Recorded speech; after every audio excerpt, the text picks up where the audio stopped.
আচ্ছা, রাজনীতিতে এমনও তো হয় যে ভোটে জেতার পরেও সেই জয়ের মধ্যেই কোথাও যেন একটা হেরে যাওয়ার ভয় লুকিয়ে থাকে। ভাবছেন কিভাবে সম্ভব?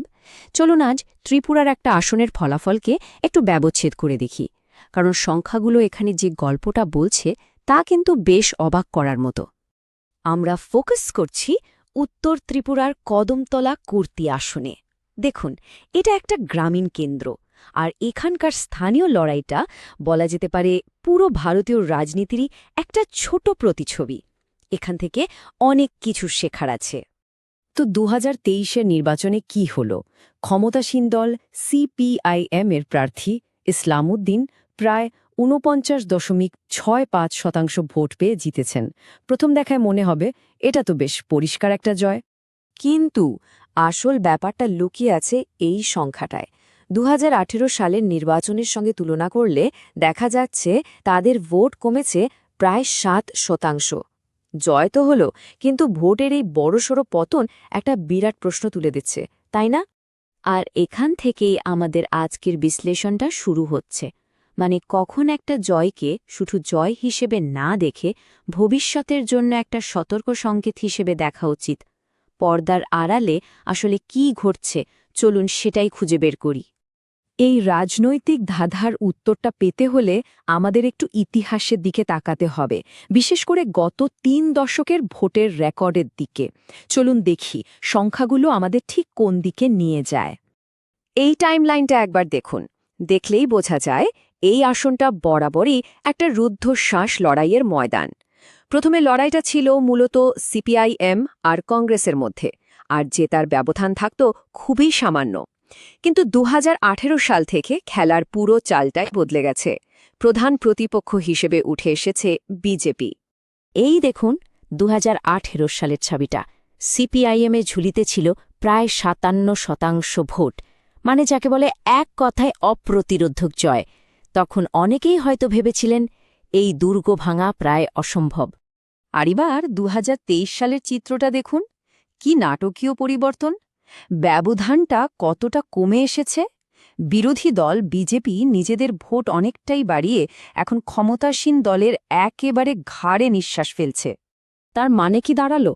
মাত্র ৫ বছরে জয়ের ব্যবধান ১৮.৮% থেকে সোজা নেমে এসেছে ৪.৭%-তে।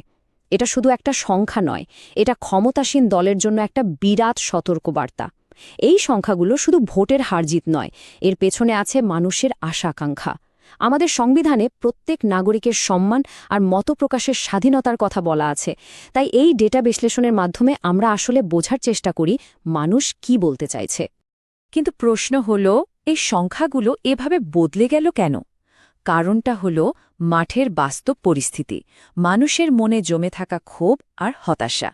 চলুন এবার ভোটারদের সেই অভিযোগগুলো সরাসরি শুনে নেওয়া যাক। প্রথম এবং সবথেকে বড় অভিযোগ এলাকার রাস্তাঘাট।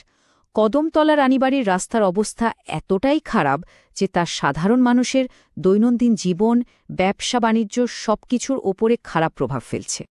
এরপরেই আসছে বিদ্যুতের বিলের বোঝা। এলাকার গরিব পরিবারগুলোর অভিযোগ, অস্বাভাবিক বিল আসছে যা তাদের জন্য গলার কাঁটা হয়ে দাঁড়িয়েছে, আর এটা নিয়ে মানুষের মধ্যে তীব্র ক্ষোভ তৈরি হয়েছে। আর তৃতীয় বড় ধাক্কাটা এসেছে কর্মসংস্থানের দিক থেকে। সরকারি গ্রামীণ রোজগার যোজনা অর্থাৎ MGNREG এর কাজ বন্ধ, ফলে বহু দিনমজুরের সংসার চালানোই এখন কঠিন হয়ে পড়েছে। তাহলে একদিকে সংখ্যা আর অন্যদিকে মানুষের অভিযোগ, এই দুটোকে মেলালে পরিস্থিতিটা বেশ স্পষ্ট হয়ে যায়। এখন প্রশ্ন হল, এখান থেকে ঘুরে দাঁড়ানোর পথ কি হতে পারে? তথ্যের ভিত্তিতেই তৈরি হয়েছে এক সম্ভাব্য ব্লুপ্রিন্ট। চলুন সেই রূপরেখাটা একবার দেখে নিই। এই রূপরেখার মূল কথাটা খুব সহজ, আগে মানুষের সমস্যার সমাধান, তারপর অন্য কিছু। যেমন রাস্তা সারানো বা বিদ্যুতের বিল কমানোর মতো আশু বিষয়গুলোতে জোর দেওয়া, আদর্শের বড় বড় কথার বদলে মানুষের রোজগার প্রয়োজন নিয়ে কথা বলা, আর দলের কর্মীদের একেবারে সাধারণ মানুষের দোরগোড়ায় পৌঁছে যাওয়া। অর্থাৎ রাজনীতির কেন্দ্রবিন্দুতে কোনো নির্দিষ্ট আদর্শ নয়, বরং সাধারণ ভোটারদের দৈনন্দিন প্রয়োজনকে প্রতিষ্ঠা করতে হবে। এটাই এই কৌশলের আসল শক্তি, একটা বাস্তবসম্মত সমস্যাকেন্দ্রিক অ্যাপ্রোচ। তাহলে এই পুরো বিশ্লেষণ থেকে আমরা কি শিখলাম? প্রথমত, স্থানীয় সমস্যাকে কখনো ছোট করে দেখা উচিত নয়। অনেক সময় এটা দলীয় আনুগত্যকেও ছাপিয়ে যেতে পারে। দ্বিতীয়ত, আসল গল্পটা খবরের শিরোনামে থাকে না, সেটা লুকিয়ে থাকে ডেটার গভীরে। আর সবশেষে, সামান্য ব্যবধানের জয় আসলে উৎসবের কারণ নয়, বরং ভবিষ্যতের জন্য একটা গুরুত্বপূর্ণ সতর্ক সংকেত। মনে রাখতে হবে, কার্যকর কৌশল আসলে ভোটারদের চাহিদার ওপরে নির্ভর করে।